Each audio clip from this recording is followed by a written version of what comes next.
की मीटिंग होने वाली है। इसी मामले पर बातचीत करेंगे हमारे नुमाइंदे रवीश मिश्रा इस वक्त हमारे साथ जुड़ गए। रवि मिश्रा, पीएम ने तो अपील कर दी किसानों से घर वापस जाने की, लेकिन लग नहीं रहा अभी किसान घर वापस जाएंगे। क्या लगता है आज मीटिंग में क्या कुछ होने वाला है?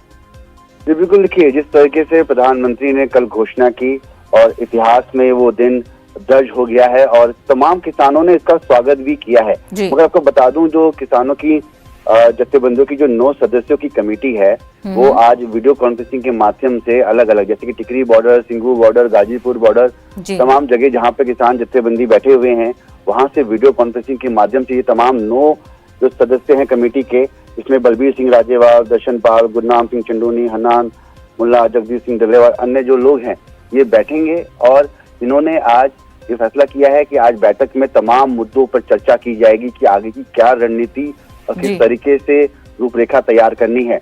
जो फैसला किया है प्रधानमंत्री ने, जो घोषणा किया है, उसका तो वो स्वागत करते हैं, मगर जो तमाम मुद्दे हैं, जो अन्य मुद्दे हैं, जिस तरीके से किसानों ने शहादत दे दी है उनको लेकर और एमएसपी पे गारंटी कानून बनाना चाहिए उसको लेकर भी, ये तमाम अन्य मुद्दे हैं जो अभी भी अनसुलझे हैं। इनको भी सुलझाने के लिए क्या रणनीति होगी और साफ तौर पर किसानों की एक मांग है कि जिस तरीके से संसद की जो प्रक्रिया है उसको पूरा करते हुए कानून रद्द हो, तब तक किसान बहरहाल यूं ही धरने पर बैठे रहेंगे।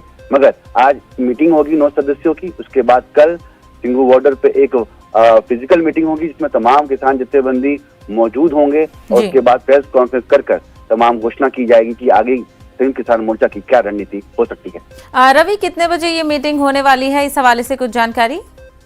बिल्कुल, देखिए 11 बजे ये मीटिंग का समय तय किया गया है और तमाम जो किसान जत्थेबंदी अलग अलग दिल्ली की सीमाओं पर बैठे हुए हैं वो वहां से वीडियो कॉन्फ्रेंसिंग के माध्यम से जुड़ेंगे और तमाम ये जो 9 सदस्य के कमेटी बनाई गई है संयुक्त किसान मोर्चा की, वो तमाम लोग होंगे उसमें और आगे किस तरीके से इस घोषणा के बाद किसान अपनी रणनीति बनाते हैं, क्योंकि साफ तौर पर किसानों का ये भी कहना है कि हम यहाँ पर बसे हुए हैं, एकदम से यूं उठकर नहीं जा सकते, जिस तरीके से पूरी तैयारी के साथ आए। लेकिन जो उनका मुतालबा था रवि, आखिरकार वो पूरा हो गया है। अब तो ऐसा होना चाहिए कि वो घर वापस हो जाएं, लेकिन क्या लगता है कि कुछ तंजीमें तो सपोर्ट करेंगी कि घर वापस जाना चाहिए। वहीं राकेश टिकैत की बात को भी इग्नोर नहीं किया जा सकता है, क्योंकि वो यही कह रहे हैं कि जो आंदोलन है वो अभी भी जारी रहेगा, क्योंकि एमएसपी पर कहीं ना कहीं बात अटक गई है।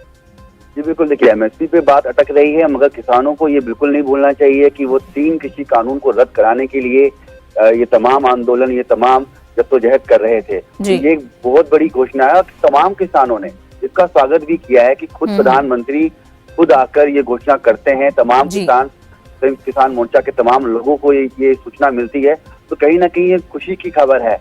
और जो अन्य मुद्दे हैं, जब इतना बड़ा मुद्दा सुलझ गया है तो ये अन्य मुद्दे भी हैं जो छोटे मुद्दे हैं, इनको भी सुलझा लिया जाएगा और यकीनन किसान भी चाहते हैं कि वो अपने घर की ओर लौटें, मगर उनका कहना है कि इतना दिन हमने इंतजार किया तो बहरहाल 9 से 10 दिन और इंतजार करेंगे तो क्या चला जाएगा। बिल्कुल, तो कहीं ना कहीं किसान अभी अपने जो भी और बाकी मुतालबात हैं उन पर हुकूमत से बातचीत करना चाहते हैं। इसी को लेकर आज ये मीटिंग होने वाली है। इसमें देखना ये होगा कि क्या बातचीत आपस में किसानों में बनती है। रवि, हमसे बात करने के लिए बेहद शुक्रिया।